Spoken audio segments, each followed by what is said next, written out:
Just going to do a quick little video here to answer some questions. Some people had asked about how well this new removable magnetic build plate thing that I got works. So as you can see, I've put it onto my printer. I think as you can also see, I didn't put it on centered. That's because I had to move it over that way a little bit so that the purge line of the at the beginning of the print would actually hit the thing. But you see it removes quite easily, and the bed temperature is down to about 38 or 39 right now on all the corners of it, and it's dropping.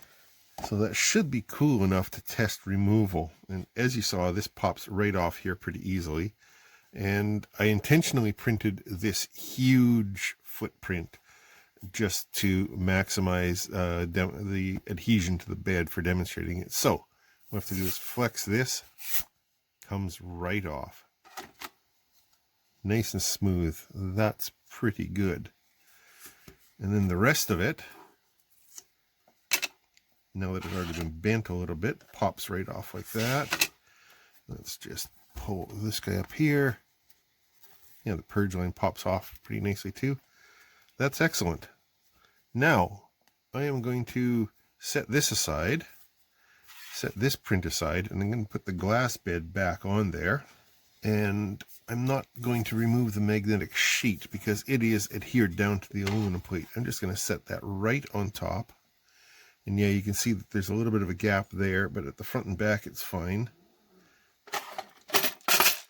And I'm not going to use the original clips because they are a little bit too thin for that. I am going to use these, what do you call these things? Binder clips.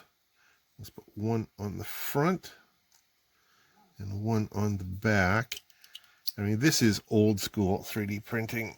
It's how people have done it with glass beds since the beginning. Just make sure that doesn't crash into anything. And that should be enough to hold it.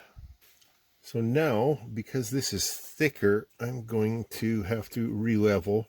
And yeah, I know if I had an auto leveler, I wouldn't have to do this, but I don't. And really, this isn't that much of a pain in the butt to do very often. So I'm just going to quickly re-level the bed.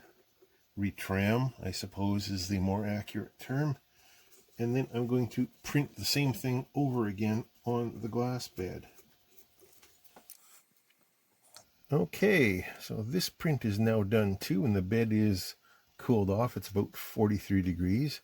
So let's see how easy it is to pull the print off. This line is easy to remove, but that's not important right now. Let's try the print. It's not coming off like that. So, oh, that's not so bad. Let's get under there. So that's actually better than I expected. I've had a lot worse. I've had this knife ready just to get under the corners of it, but I don't need it. And if we look at the print, it's almost exactly the same.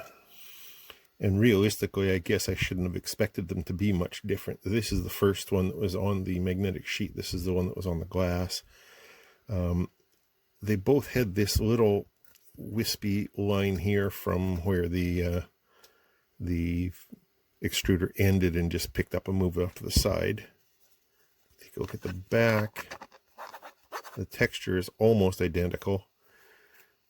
And realistically, they weren't that much more difficult to pull off the bed, the glass bed, than they were off the flexible bed. So I'm not sure if that's a huge improvement or not.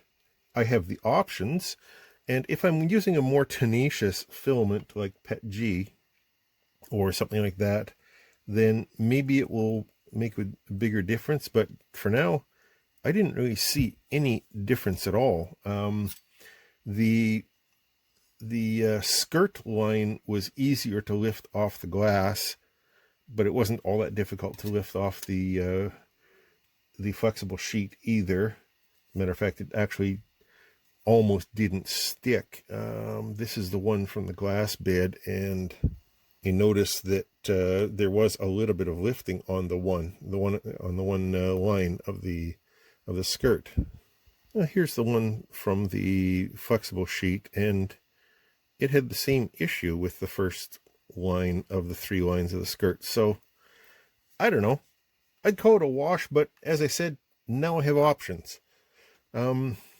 Opinions, questions, comments down in the comment section down there. This was just a really quick extra video looking at this, so there you go. I'll talk to you later. Thanks for watching.